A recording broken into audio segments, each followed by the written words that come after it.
Hey everyone, you're watching Apex Insider and I'm your host, Marianne Simpson. Today we're in Kuala Lumpur at the very uncorporate feeling corporate headquarters of AirAsia and AirAsia X.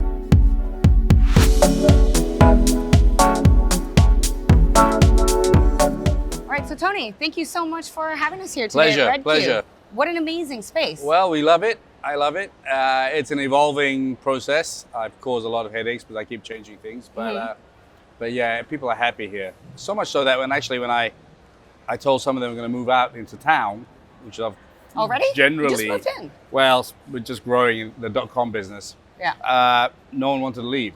So this is far away from town. That's yet what you people want. have grown to love it. So success so far. Wicked. I feel like it really sort of embodies AirAsia's attitudes towards company culture and brand building and the internal marketing as well as external marketing. Would you agree with that? Yeah. Wow. You really did your research. Yeah. I always said that branding starts at home first. The staff got to understand what our message is before we can sell it. And it's about transparency. It's about openness. It's about democracy. It's about a flat structure. So I couldn't get everyone on one floor, so I cut a hole in the middle, so everyone can see everybody, right? Yeah. And our lounge and our food is for everybody, and it embodies. You got it in one. Yeah. Well, we've done the tour around here, and it really is amazing to see it. I had no idea what I was in for, so that was really Cool. fun. That's good to hear. So on the back of this sort of ethos of putting people first, you've also had incredible economic success with the airline. Can you sort of just tell us about the journey a little bit from beginning to now? Come December, it'll be 18 years since I took over AirAsia, and it's when I go to any airport, and I just came back from Bangkok, and we had so many planes there and so much activity, and obviously KLIA, we're kind of dominant here. It has been an incredible story. It encompasses your first point, which is really people-led. I think if we didn't have this culture, we wouldn't have had the economics. We wouldn't have the buy-in and the transparency to have the margins that's enabled us to grow. But also what's key is that breaking down all these invisible silos so we can take a lot of cost out and bring down fares. The growth has been predicated on creating a market that just wasn't there before. Only 6% of Malaysians flew, 3% of Thais, and less than 1% of Indonesians. That has been turned upside down through low fares. You've done a great job of keeping the fares low by, just keeping the frills out of the way, I guess. But I think your, passenger experience is still pretty good. So how would you describe the passenger experience? So I start off with a simple one that, it doesn't cost anything to smile. I find some value low-cost brands, not just in aviation, almost find it gimmicky to be rude. That, you don't need to give you any service. You go to some restaurants that are famous for treating you badly in London because they're cheap. So I always said to my staff, it doesn't cost anything to smile. We have our rules. People respect them, but we can be nice about it and treat everyone equally. So that's the number one ethos. And then, look, we invest in trying to make our seats nicer. We invest in having a good Wi-Fi product on the plane. We had great food. Our food is simple, yet incredibly popular, that now we're opening up our own fast food restaurants downtown in KL. You're kidding? Yeah. No way. So people take it away. They love it so much.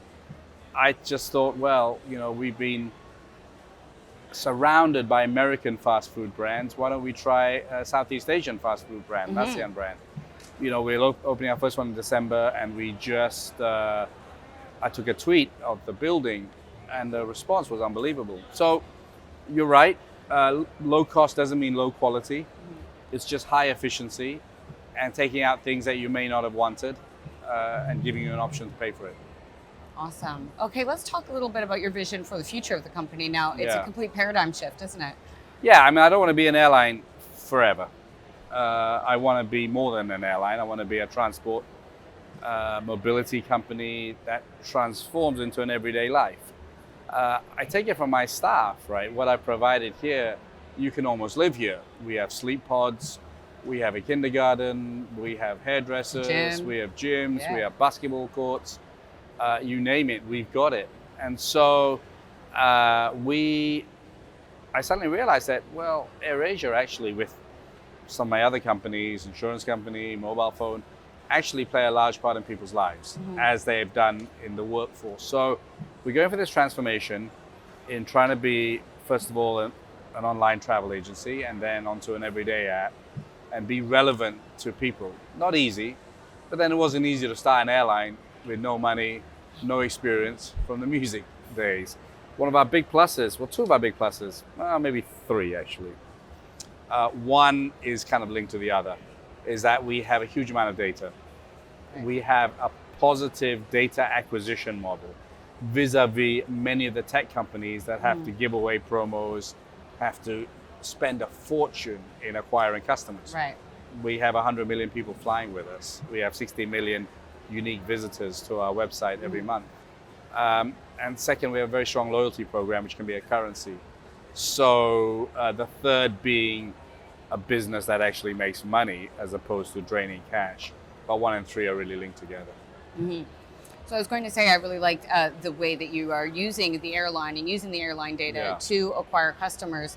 Are there any sort of ethical questions in there when people are giving their data to book a flight that you might be using it to target them with offers and things? We're not targeting so much, right? Okay. We are a platform.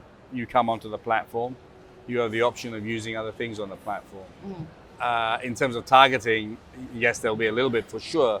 We know you're traveling or you're in KL, we can give you an offer. It's all up to the consumer to say whether they want to or not, right? We don't sell our databases. We never have. Okay. I've never worked with a company that does that. So that's something different from others. But we want to give our customers a better experience. Right. If you are a vegetarian, why should we push a meat dish to you in the menu for a simple reason, right? So using data in a positive manner to give you a better experience. One of the things that I heard you speak about recently was trying to create like a social marketplace. Yeah. And that was really compelling. Yeah. I love the idea of sort of encouraging people to be more entrepreneurial and removing some of the barriers for them and leveraging the cargo opportunity as well. Can you talk about that a bit? So, right, my whole life has been about inclusivity, right? Right. From the moment I turned up in a boarding school in England where everyone was white and I was the only Malaysian, I've always thought it's great to include everyone into everything. So AirAsia was about including people into flying. What we've done for passengers, I feel we can do for boxers. And similarly, our culture has been an entrepreneurial culture. That's where we came from, right? So one of many projects I'm doing in this digital field is to do to boxers what we did to people, allowing it not to be a complicated, mystified product. And by doing that, we open up a whole new market of small companies and entrepreneurs, even single entrepreneurs who are selling stuff on Instagram, who generally are only selling it in their own city, can now sell it worldwide. It's an ambitious project, but I think from what my reading, social e-commerce could become bigger than e-commerce, right? As you know, it came from my mother's roots. My mother was the first kind of social e-commerce person by selling Tupperware in the party plan system, right? She'd go around to many homes in Malaysia selling Tupperware. Having parties, correct. People over. That's the first form of social e-commerce, if you think about it. So it's in my roots. We have the assets to be able to do it. We have the data, so let's try and do something for the little man, which has always been our goal. Okay, awesome. And then just going back to the connectivity part of the puzzle, if you're going to create a social marketplace like this, your most captive audience is still the passenger while they're on the plane. So if you're creating a platform to do e-commerce, I mean, those are the ones who've got nothing better to do. So the in-flight Wi-Fi must be a big part of the puzzle. That is. And the speed now, I just came off our new KA band and I was blown away. Yeah. It was nothing short of spectacular for me. Yeah. And Wi-Fi has become a big part of my life. I will always, to enhance productivity, I'll always try and find a plane with Wi-Fi. But yeah, you have a captive audience of 1.5 hours. But I hope it's not just the Wi-Fi, that people will, it's a great way of getting people in eyeballs in front of it. But obviously when they come home, we hope they continue to buy on our social e-commerce platform and we continue to register people on there. Okay, and then one final question. I asked Twitter if anybody had a question that they would like to ask you, and Florian from Switzerland had a good one, and he just wanted to know, since you began AirAsia to this point, have you made a business decision with regard to the airline that you wish you hadn't made or that you would do differently now? Oh, wow. Good question. No, I don't think so, to be honest. Not saying I'm perfect. We've made hundreds of mistakes. But I think mistakes are part of making it better. Yeah. And realizing the good thing about this airline is there's no ego. If we screw up, we stick our hands up and screw up. Maybe my mouth. No. Maybe I piss off politicians by speaking my mind. And Asia wasn't ready for me 18 years ago. Some governments didn't take so kindly to me. But even that, if I was a pussycat on the wall, we would have been steamrolled. Well, you can't bake a cake without breaking a few eggs. No, can you? that's right. All right. So far, lots of mistakes, lots and lots of mistakes, but not one I say, oh boy, I wish I could turn back and That's good do to that hear. again. Great. All right, well, thank you so much for your time today, Tony. Pleasure. I hope you enjoy the flight to Singapore. Thank you so much. Thank you. The AirAsia story really has become a celebrated case study in agility, perseverance, and success in business. I think I speak for a lot of us when I say I can't wait to see what happens right here in the next few years. Huge thank you, of course, to AirAsia for having us here today. Thank you as well to our sponsor, Inmarsat, for making this episode possible. If you enjoyed this video, please subscribe to the channel for more great aviation content, and be sure to follow the Apex Association on social media.